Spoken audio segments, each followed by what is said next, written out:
Hello friends, आपका स्वागत है मेरे यूट्यूब चैनल वैदिक टैक्स प्रोफेशनल्स पे। तो आज हम बात करने वाले हैं एडवांस टैक्स। जैसा कि आपको पता ही है कि फर्स्ट इंस्टॉलमेंट की लास्ट डेट है 15 जून। तो इसलिए मैं आपके लिए एक नई चीज़ लाई हूँ जो इनकम टैक्स वालों ने फैसिलिटेट किया आपके लॉगिन पे, इनकम टैक्स कैलकुलेटर, जिससे कि आप देख सकते हो कि आपका टैक्स कितना बनेगा और उसके अकॉर्डिंग आपको इस साल कैसे और किस तरह से एडवांस टैक्स डिपॉजिट करना है। तो चलिए बात करते हैं कि who is liable to pay advance tax.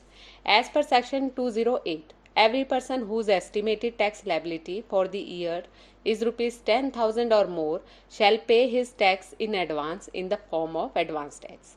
कोई भी इंडिविजुअल एसएससी जिसका कि टैक्स 10,000 या उससे ऊपर होता है, टैक्स लाइबिलिटी अगर उसकी 10,000 या उससे अबव होती है, तो उसको एडवांस टैक्स डिपॉजिट कराना जरूर होता है। अब who is not liable to pay advance tax, किनको एडवांस टैक्स डिपॉजिट नहीं कराना है?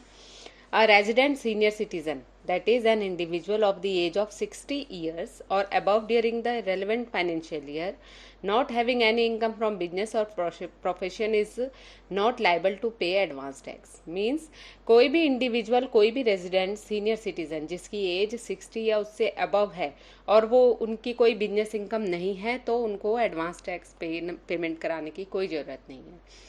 ठीक है, अब हम देखते हैं due date of payment of advance tax. तो ड्यू डेट जो है इंस्टॉलमेंट की होती है 15 जून फर्स्ट इंस्टॉलमेंट, फिर 15 सितंबर सेकंड इंस्टॉलमेंट, 15 दिसंबर थर्ड इंस्टॉलमेंट, फिर 15 मार्च फोर्थ इंस्टॉलमेंट। मतलब हर क्वार्टर का जो लास्ट मंथ है उसकी 15 तक आपको ये टैक्स डिपॉजिट कराना है। अब फर्स्ट क्वार्टर में आपको 15 जून तक आपको जमा कराना है जितनी भी आपकी एडवांस टैक्स की लायबिलिटी बनती है उसका 15%। उसके बाद आपको सितंबर में इंस्टॉलमेंट जमा करानी है 30%। टोटल एडवांस टैक्स का 45% आपको जमा कराना है। तो 15 तो आप ऑलरेडी जमा करा चुके हो, तो अब आपको कितनी जमा करानी है सितंबर में? 30%।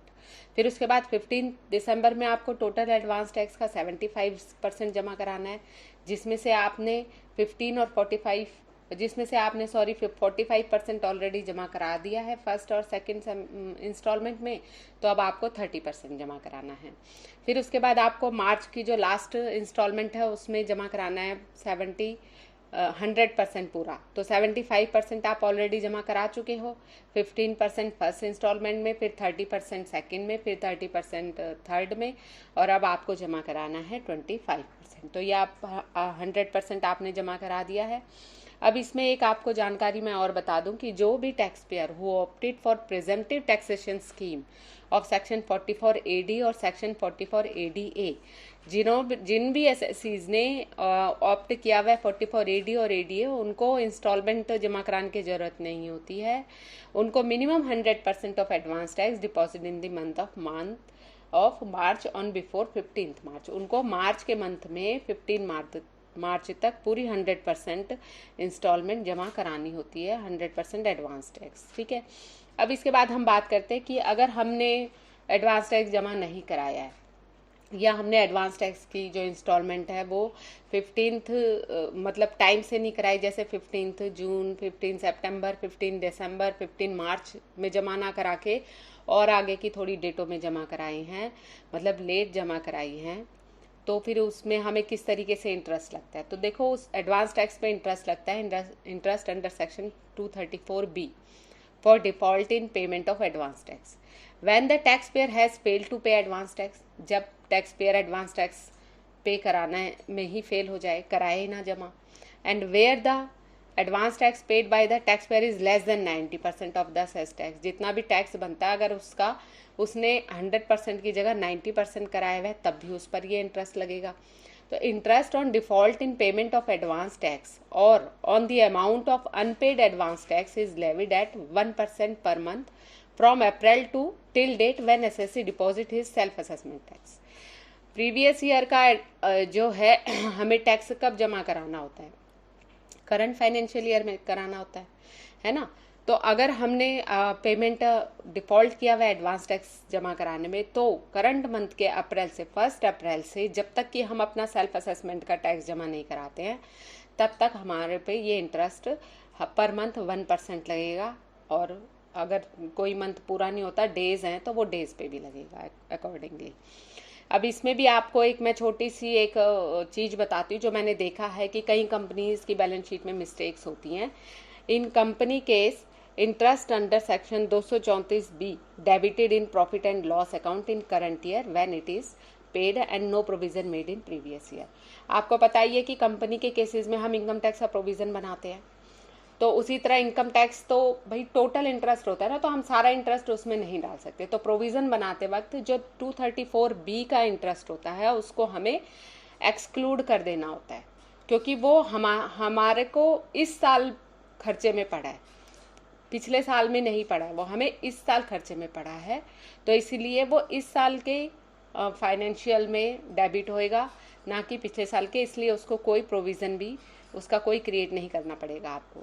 फिर इसके बाद आपके ऊपर लगता है इंटरेस्ट अंडर सेक्शन 234C। अब वो क्या है?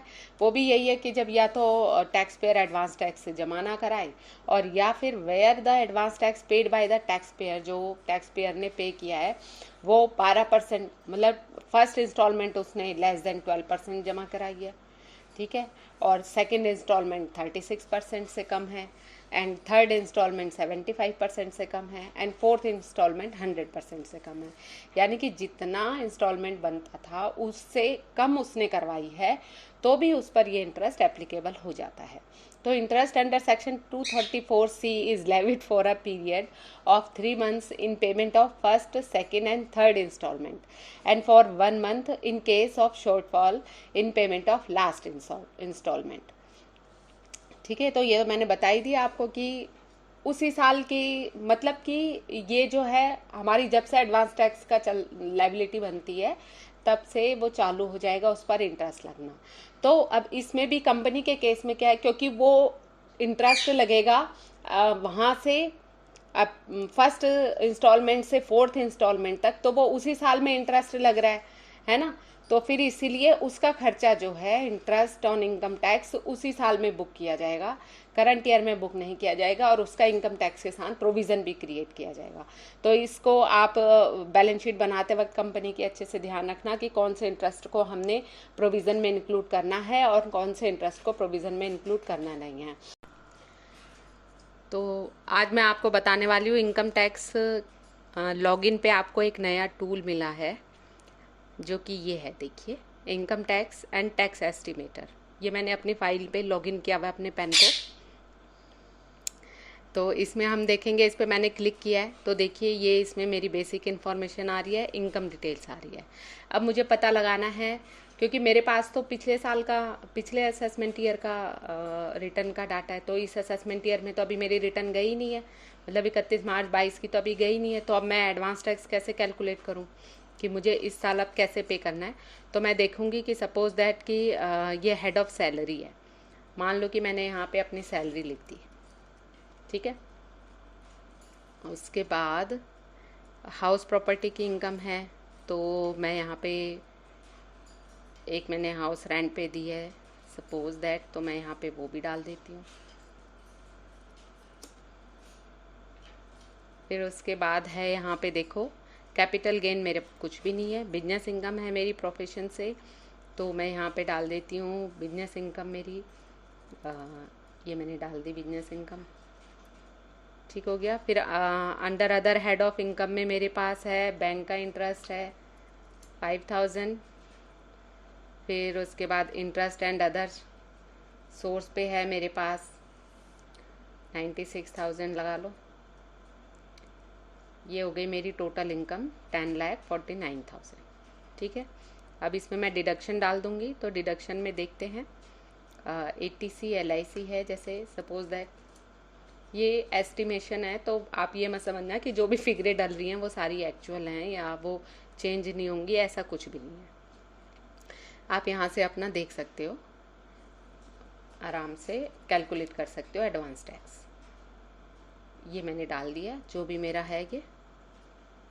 इसके बाद मैं देखती हूँ एस्टिमेट टैक्स पे मुझे क्लिक करना है। देखो अब देखो यहाँ पे एक मुझे बहुत अच्छा चीज़ ये लगी कि मुझे जो है कैलकुलेटर पे दो बार ओल्ड टैक्स रिजीम और न्यू टैक्स रिजीम को कैलकुलेट करना पड़ता था। बट ये जो इनकम टैक्स वालों ने कैलकुलेटर दिया है, यहीं पे आपके पास ओल्ड टैक्स रिजीम में भी कैलकुलेशन आ जाएगी और न्यू टैक्स रिजीम में भी कैलकुलेशन आ जाएगी, ताकि आप आराम से ऑप्ट कर सके हो कि आपको कहाँ कौन से टैक्सेशन में जाना है।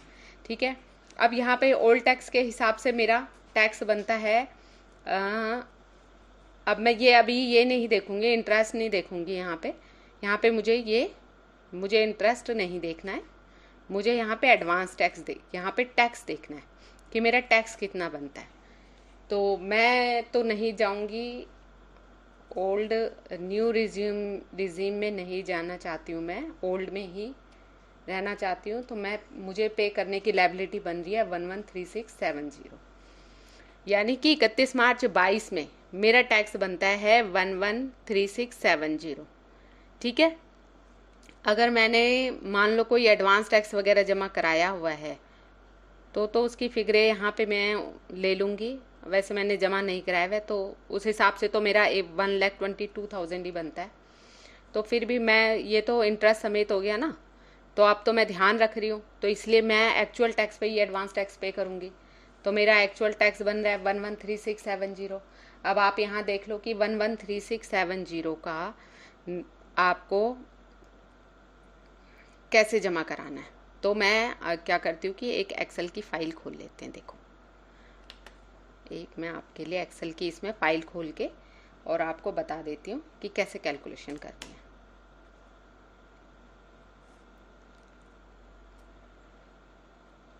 देखिए, मेरा टैक्स बनता है 113670। अब मुझे फर्स्ट इंस्टॉलमेंट में, फर्स्ट मैं लिख लेती हूँ, सेकेंड, थर्ड एंड फोर्थ।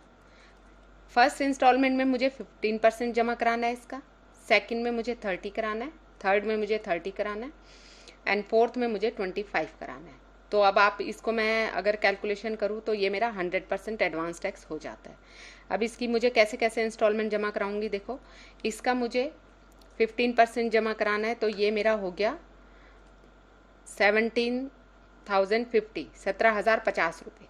ठीक है, अब उसके बाद मुझे बाकियों में कितना कराना है देखेंगे। तो बाकियों में भी मुझे कराना पड़ेगा कुछ इस तरीके से, और 30%, और इसका भी मुझे 30%, और इसका मुझे 25%।